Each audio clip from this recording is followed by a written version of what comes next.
Bonjour à tous, j'espère que vous allez bien. Je vous retrouve aujourd'hui pour un nouveau tirage intuitif qui va être un tirage donc signe par signe, donc selon les signes astrologiques.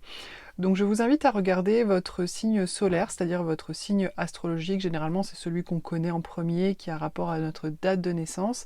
Vous pouvez également compléter aussi avec votre signe lunaire ou votre ascendant, qui correspondent à différentes choses importantes, notamment par rapport à la dimension plus émotionnelle et par rapport aux besoins physiologiques. Donc ça peut donner des compléments d'information. Si ce tirage ne vous parle pas, c'est qu'il n'y a tout simplement pas de message pour vous dans ce tirage cette fois-ci. N'hésitez pas à demander une guidance personnalisée pour avoir plus d'informations sur cette thématique. Alors donc pour cette rentrée, j'ai eu envie de faire un tirage donc signe par signe, vraiment sur la thématique finalement du professionnel, des projets. Alors quand je parle de professionnel, c'est pas forcément juste l'aspect travail, métier, même si ça peut en faire partie, mais c'est aussi le côté finalement les projets, quelles vont être finalement les choses qui vont occuper mes journées. Et les préoccupations, oui, voilà, les projets tout simplement qui vont occuper mes journées. Ça peut être associatif, ça peut être des projets de vie, plus du type voyage, etc. Ça peut être finalement dans quelle direction je vais par rapport à mes projets, par rapport à mon travail, etc. J'ai voulu faire sur cette thématique tout simplement parce que c'est la rentrée et qu'à la rentrée généralement c'est le moment où on redémarre justement un petit peu tous les projets après l'été, etc.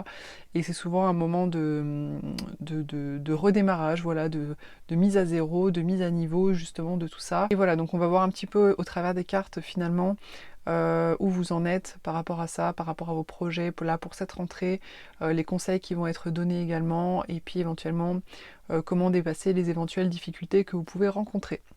Allez, c'est parti!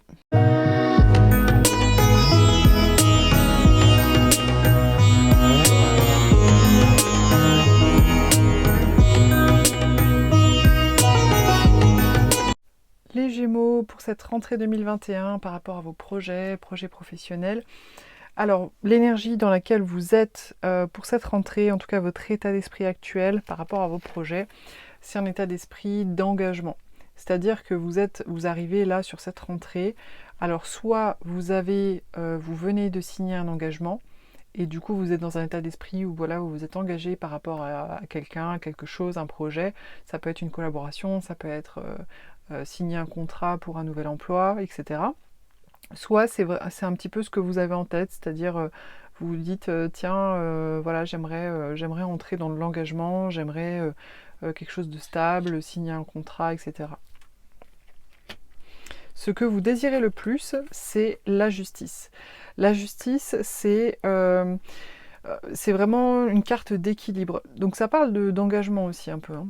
Ça peut parler justement des contrats aussi. Ce que vous désirez le plus, donc ça peut être quand même justement en rapport avec l'aspect engagement, contrat, contractualisation des choses. Donc peut-être que, je sais pas, peut-être que vous êtes actuellement dans une situation où les choses fonctionnent bien mais ne sont pas contractualisées. Voilà, ça peut être des choses comme ça. Mais c'est aussi vraiment l'énergie vous voulez un juste équilibre dans les choses, c'est-à-dire avoir la reconnaissance que vous méritez, tant sur le plan humain que sur le plan financier, recevoir le poste que vous méritez. Si par exemple vous êtes très qualifié, ou en tout cas dans tous les cas très compétent ou compétente, que vous ayez des diplômes ou non, hein, pouvoir en fait travailler dans un poste qui correspond vraiment à la hauteur de vos qualifications et de vos qualités. Voilà, c'est pas vous rendre justice à vous-même, mais un peu comme ça quand même sur le plan professionnel. Si actuellement vous n'êtes pas dans une situation professionnelle établie, dans ce cas-là, ça va être de trouver tout simplement un nouvel emploi ou de créer soi-même un nouvel emploi, peu importe, qui soit vraiment à la hauteur de vos qualités professionnelles. Dans le défi, l'éventuelle difficulté que vous pourriez rencontrer, on a le valet des bâtons. Le valet des bâtons, c'est un personnage qui est quand même assez jeune, assez immature, et qui, donc dans les bâtons, les bâtons ça représente la passion, et donc du coup c'est un personnage en fait qui va, si vous voulez, qui va être un petit peu tout feu tout flamme, parce qu'il a découvert une nouvelle passion. Donc peut-être que là, ce qui est indiqué justement pour cette rentrée par rapport à vos projets, c'est que vous risquez peut-être à un moment donné d'avoir un élan en fait passionné par rapport à un projet, par rapport à une envie. Mais comme c'est dans le défi, disons que ça veut dire attention peut-être à ne pas foncer tout feu tout flamme, peut-être sans construire de réflexion, sans construire le budget, ou alors sans se projeter dans des projets justement un petit peu trop basé sur la passion et surtout d'une manière un petit peu immature. Vous savez, la passion, c'est pas que c'est mal la passion, mais la passion c'est quelque chose de temporaire. C'est pas comme quand on parle de projet de cœur. Un projet de cœur, c'est différent. On peut avoir des fois un projet de cœur qu'on a dans son cœur depuis 10 ans, 15 ans, 20 ans, des fois depuis qu'on est enfant. Des fois, quand on était enfant, on se disait, moi j'aimerais trop un jour faire telle chose, ou avoir tel métier, ou voilà, ça c'est un projet de cœur, c'est pas de la passion. Alors certes, on peut être passionné par ce qu'on fait quand on le fait, mais il y a quand même vraiment cette profondeur. Vous voyez que en fait, le côté j'ai découvert une nouvelle passion, ça peut être très temporaire. Généralement, c'est souvent assez temporaire, ou alors ça dure quelques années. Donc voilà, après ça ne veut pas dire qu'il faut jamais écouter ses passions, hein, mais là en tous les cas, c'est ce que je vous dis parce que c'est dans le défi. Le conseil qui vous est donné, c'est de trouver un équilibre. Là encore, on est dans quelque chose d'équilibré et d'équilibrant. Je suis désolée pour les motos qui passent, je ne sais pas si vous l'entendez. De trouver un équilibre. Alors donc l'équilibre de la tempérance, c'est surtout un équilibre par rapport aux différents aspects de soi-même, justement par rapport à ses différentes compétences, à ses différents centres d'intérêt, par rapport à ses différents domaines de vie aussi. Par exemple, le temps que j'accorde à mon travail, le temps que j'accorde avec mes enfants, le temps que j'accorde pour ma vie de couple, pour mes activités, etc. etc. Donc la tempérance, c'est vraiment voilà, trouver un équilibre comme ça. Et si c'est vraiment juste au sein de votre activité professionnelle, présente ou future, ça va être vraiment de prendre en considération finalement toutes vos qualités, tous vos besoins aussi sur le plan professionnel, en termes de besoins de réalisation sur le plan professionnel. Donc ça c'est vraiment le conseil qui vous est donné ici, là, pour cette rentrée, pour évoluer par rapport à vos projets professionnels. Votre atout sur cette rentrée, ça va être le cavalier des deniers. Le cavalier des deniers, c'est vraiment la fiabilité. C'est vraiment un personnage en fait qui est très dans l'action, dans la matière, dans la concrétisation des choses, qui est très lent, qui est très stable. Il est très fiable. Il dit qu'il fait quelque chose, il le fait. Il dit qu'il veut quelque chose, il le met en œuvre. Il le met en œuvre, il fait en sorte de l'avoir, etc. Donc ça, c'est vraiment votre atout, là, sur cette rentrée. C'est de vous reposer, en fait, sur votre capacité à être fiable. Alors, soit c'est une qualité que vous allez pouvoir utiliser, tout simplement, peut-être pour faire valoir votre... comment dire ça, si par exemple vous postulez pour un poste, même au sein de votre entreprise actuelle, si par exemple vous voulez changer de poste ou ce genre de choses, vous pouvez justement mettre en avant ce côté-là, ce côté je suis fiable en fait, je suis fiable, quand on me demande quelque chose je le fais, quand je promets qu'à tel jour je vais rendre tel dossier ou je vais résoudre tel problème, etc., je le fais. En tout cas ça peut être quelque chose qui peut vous aider en fait, vous accompagner, vous porter, un argument que vous pouvez mettre tout simplement en avant, sur lequel vous pouvez vous reposer et vous faire confiance aussi par rapport à ça, par exemple pour une augmentation, pour un changement de poste, etc. Et de la même manière aussi pour votre capacité à mettre des projets en place. Vous pouvez vous dire, bah voilà, c'est vrai qu'en ce moment j'ai envie peut-être de faire de créer tel ou tel projet, etc. Faites-vous confiance en fait et faites confiance à votre capacité à être fiable, tout simplement. Aussi vis-à-vis des autres. C'est ce que je viens de me dire aussi. En finalité, sur cette rentrée, vous avez la reine de bâton.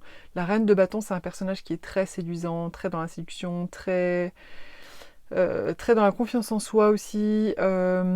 Voilà, elle sait ce qu'elle vaut, elle connaît son charisme, elle connaît son charme, mais du coup dans une énergie quand même assez féminine, si je peux dire. Donc en finalité, peu importe comment vos projets vont évoluer de manière concrète, vous allez vous sentir en fait tout simplement dans une forme de charisme, dans une forme de capacité à séduire, peut-être pour obtenir ce que vous voulez sur le plan professionnel. Alors je parle pas de séduction forcément sexuelle, voilà, des choses comme ça, mais je veux dire, vous savez, c'est comme par exemple les commerciaux qui vont avoir en fait cette capacité naturelle à séduire le client, pour le mettre en confiance et tout simplement obtenir au final de la part du client ce qu'il souhaite, c'est-à-dire leur vendre quelque chose, comme par exemple une voiture ou peu importe. En fait, c'est de ça dont je parle. Vous allez vous sentir en fait dans une forme de confiance en vous et dans une forme de capacité finalement à faire adhérer des personnes derrière vous grâce à votre capacité de séduction et votre charisme. Alors dans les messages, j'ai eu aujourd'hui on te demande d'écouter cette envie d'apprendre que pardon, j'ai mal lu. Aujourd'hui on te demande d'écouter cette envie d'apprendre que tu ressens au fond de toi. D'accord, donc on te demande d'écouter cette envie d'apprendre, l'envie d'apprendre tout simplement. Il y a cette notion de formation, de stage ou d'apprentissage nouveau qui se présente à toi, ce qui va éveiller d'anciennes connaissances que tu as acquises au cours de tes anciennes vies. Cela va t'apporter une révélation intérieure. Donc là, on vous dit que peut-être il y a des choses que vous avez envie d'apprendre, hein. Des choses, voilà, où vous vous dites tiens, j'aimerais bien apprendre ça, j'aimerais bien me former à ça. D'ailleurs, peut-être que c'est en lien avec ce valet de bâton, hein, qui trouve une nouvelle passion ou d'un coup vous avez envie d'apprendre des choses. Maintenant, ce qu'on vous dit, c'est que les choses que vous avez envie d'apprendre, ça peut valoir le coup de le faire, même si ça c'était dans le défi, ça ne veut pas dire qu'il ne faut pas suivre ses passions ou ses envies. Par contre, il faut juste voilà, trouver la bonne tempérance, quoi, le bon équilibre justement pour rester finalement dans quelque chose de cohérent. Et j'ai tiré également la carte des événements imprévus et des défis. Donc je vais vous lire la signification directement, ça va être beaucoup plus simple. Alors, événements imprévus et défis.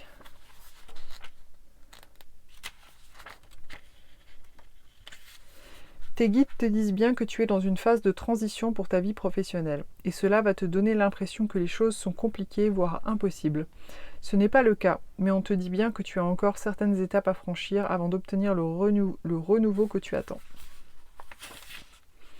Tes guides te demandent de ne pas voir ces événements imprévus comme des freins ou comme des signes que tu fais fausse route.